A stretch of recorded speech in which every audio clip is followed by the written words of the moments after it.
Without delay, I thank God for this time where we're going to share His Word. Let's read His Word in the book of Mark, chapter 10, verses 17 until 27. The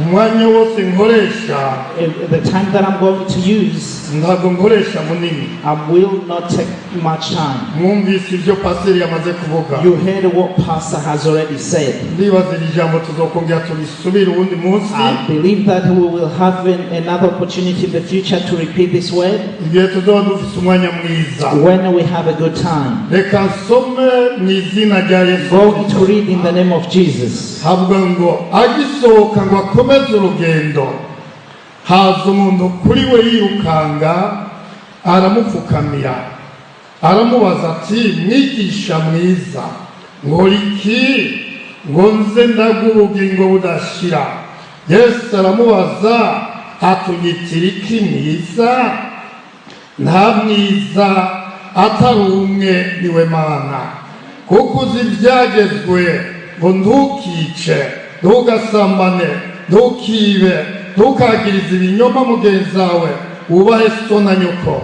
Aramubwira ati mwigisha, ibyo byose narabyitondeye mbereye mu buto bwanje.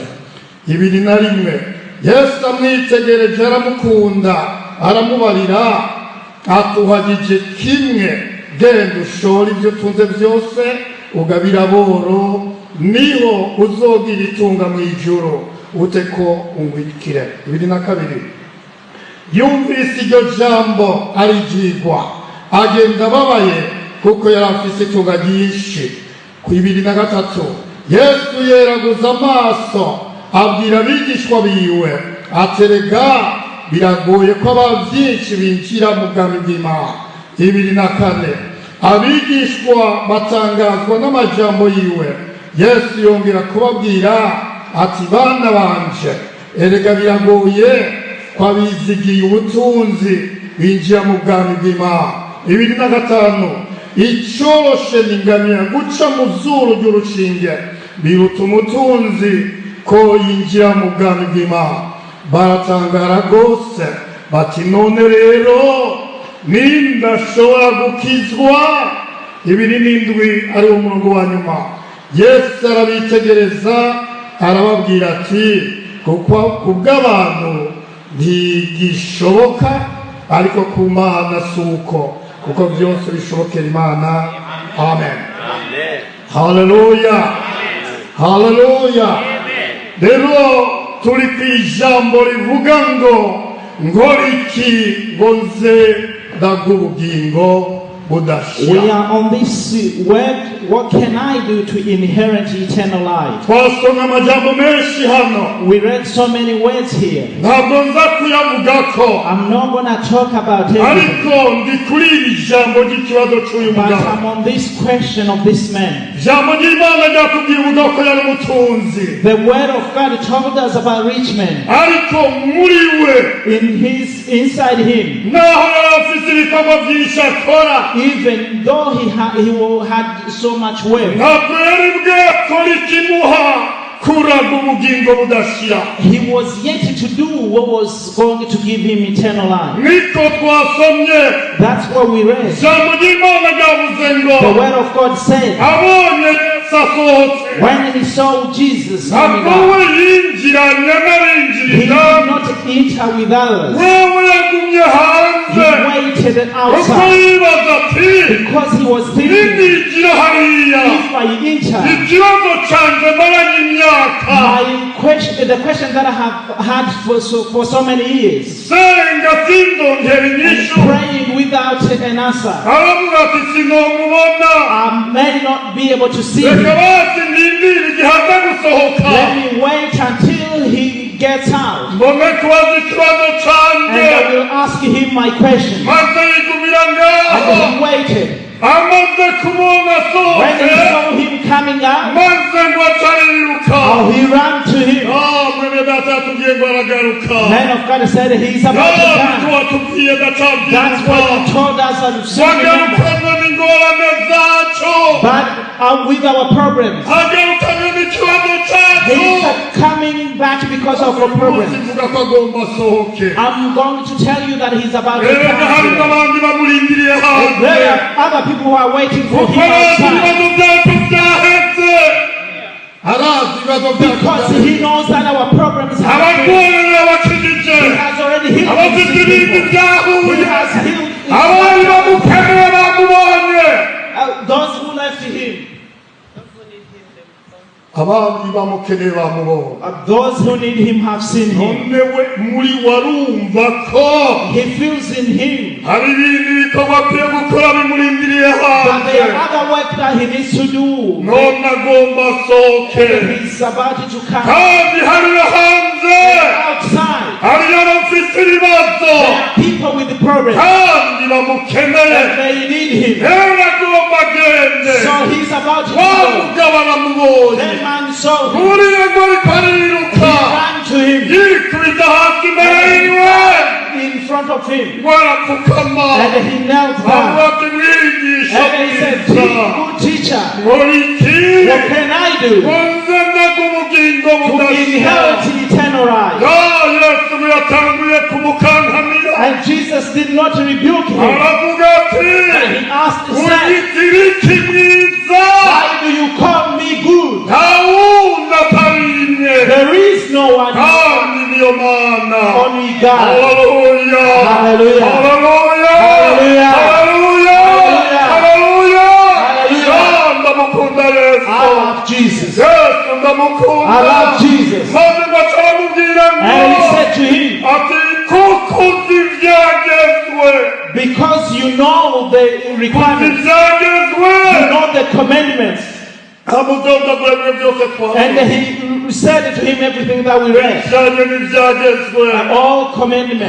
He said to him, "Listen, don't kill, don't commit adultery, don't steal, and don't defraud, and honor your father and mother."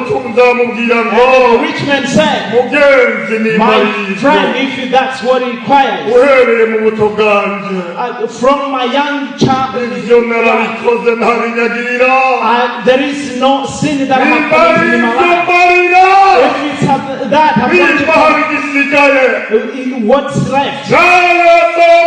And Jesus looked at him like that. And the word said, He loved him. He looked at him in the eye. And He said, "That's good." But He said this word,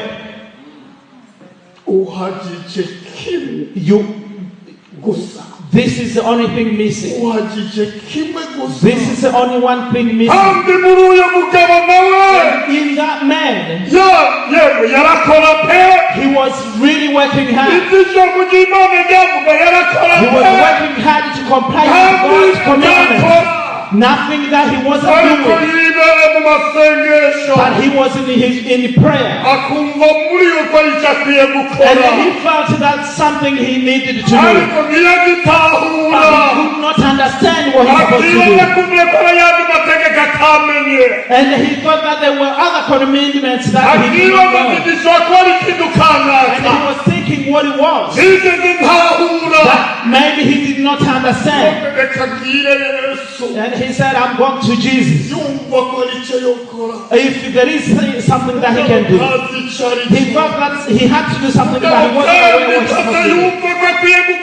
He wanted to do something. What was going to give him eternal life? Sometimes we do so many things, but those things do not give us eternal life. This man deserves to see how he testified about himself. But inside him, he felt that he's supposed to do something else. But in his heart, he could not understand what it was. He went to other people of God, but they could not realize. At the end, he went to Jesus. Jesus said only one thing. If you want to inherit eternal life, sell. That's what we read. Sell everything. After that, after selling your wealth, give it to the poor. What did we read after that word? What happened to this man? What happened to him? He ran away. His face changed. He was sad. His face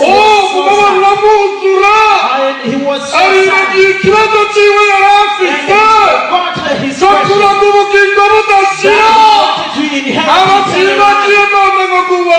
And man, now he's sad. I remember this man.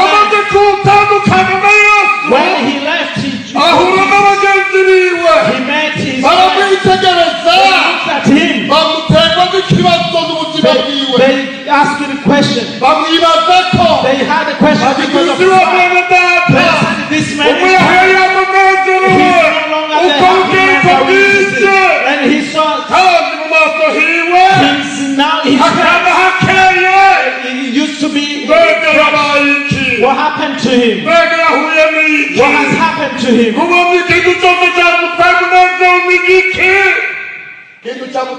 What has taken his happiness? They ask him questions. What has happened to our friend? They could not answer. The other one could not answer. They said, what can we do to him? Let's approach him and ask him a question. He's going to tell us what has happened to him. If there is anything that we may help. They approach him. They said, our friend, you used to be happy. You used to be happy. What has happened to you? What has happened to you? He said, my friends, leave me alone. I have met with the man called Jesus. He's the one who has caused the problem. Since I met Jesus, I cannot sleep. My heart is beating really hard. And I'm so confused. I don't know what to do. They said, what is it? Jesus. Yes. It's not Jesus. Tell us. With the Jesus that people who meet him are so happy. They go with peace. Their face is so fresh. But that's not him. It's someone else. That's not Jesus. That's not what we know. He said, friends, understand me. I met that Jesus. I have heard about him. And people have told about him. That he's very knowledgeable. He's a wise man. And he's more powerful than anyone else. He's the one.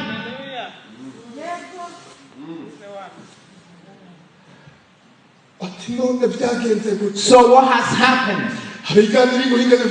How he explained it to them. How he fell down. How he had a question for so many years. What did he tell you? He told me about the requirements of the Word of God. And I told him that I have complied with the commandments. And he did not tell me that there is even one commandment that I have not complied. If there was any other commitment that I was not aware of, I thought he was going to tell me, but he did not tell me. He So what did he tell you that you cannot do? What he told me, no one can do it.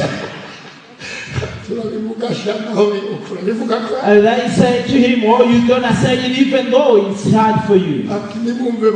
He said, oh, friends, listen. He looked at me and he looked at me with so much love. And I've never seen that love before. I've never had that peace before. And I've never seen that from anyone else. I saw that, but he added something else. Oh, he told me to sell everything that I owe. Then you know me. You know how I have got so much wealth. I inherited some of it from my parents. I worked really hard for my wealth. And I will not lose the wisdom that God has given me. And he told me to sell everything that I have so that I can give it to the poor. And I looked at him. And I looked at how I'm going to sell everything. And I found that he's not even rich. And he has nothing. If I sell everything, is he going to give me something to live on? In my entire life, if I get sick, is he going to heal me? That's the question for me.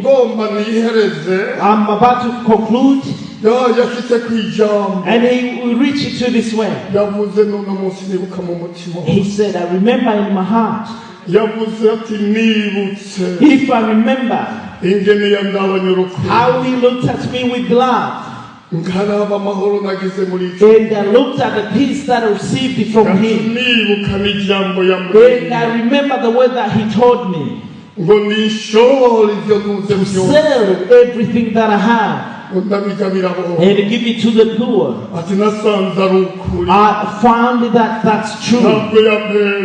He did not lie to me. When I die, my money will remain. And when I die, everything that I have will stay. He did not lie to me. But the only thing that is hard to me, he told me this is it. Sell everything. Even and give it to others. Oh, advise me, my friends. What can I do? Because what he said to me is true. He did not lie to me.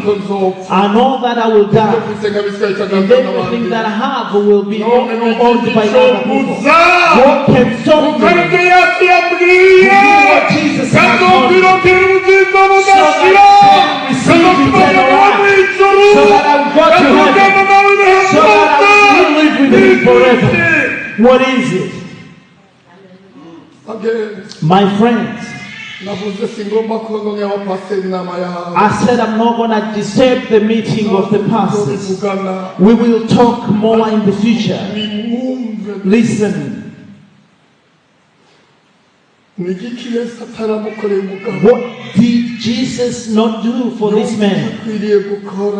And he had to do something. He did not know what he's supposed to do. And he saw somebody who told him what he was missing. Now he's sad. Let's put ourselves in his position. We all need eternal life. We all need eternal life. We want to be rich man in heaven. We want to see Jesus. Oh, my friends,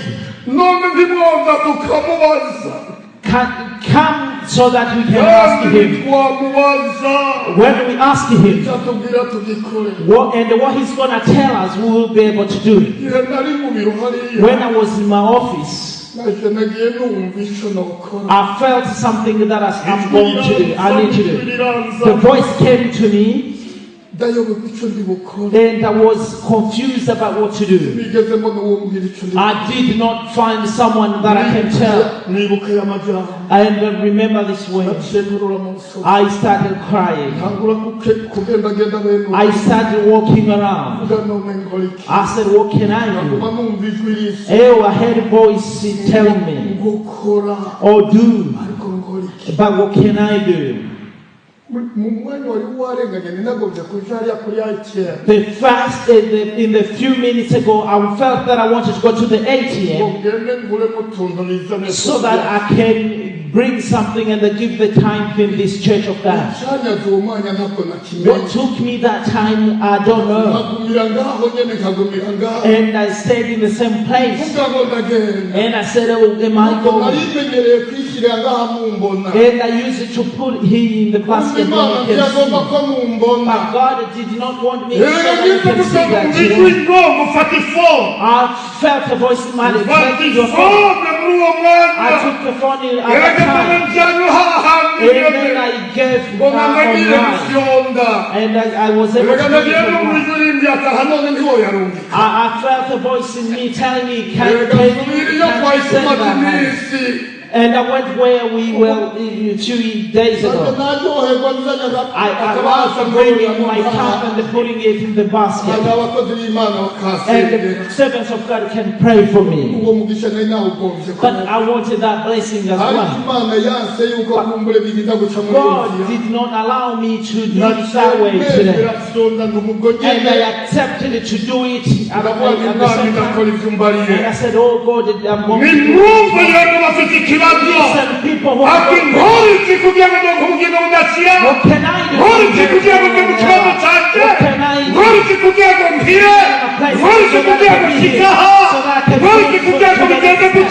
can I do? Oh, Jesus has an answer for you. God, Jesus has an answer for you. You have a question. What can you do so that this can be possible? Jesus has an answer for you. It's if you are here, I'm going to pray for you. You let me choose today. He's here. If you're waiting for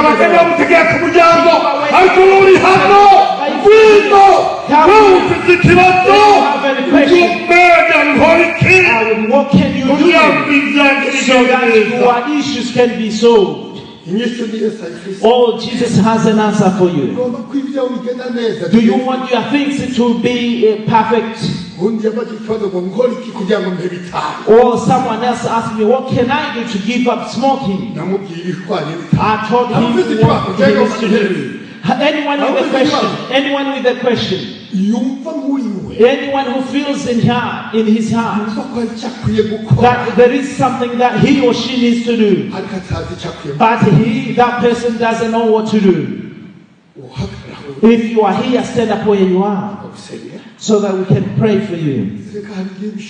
Sometimes it's possible. You know what you need to do, but you cannot do it. And the one who can only tell you, he's the one who is standing. Are you here? I'm going to conclude. Yes.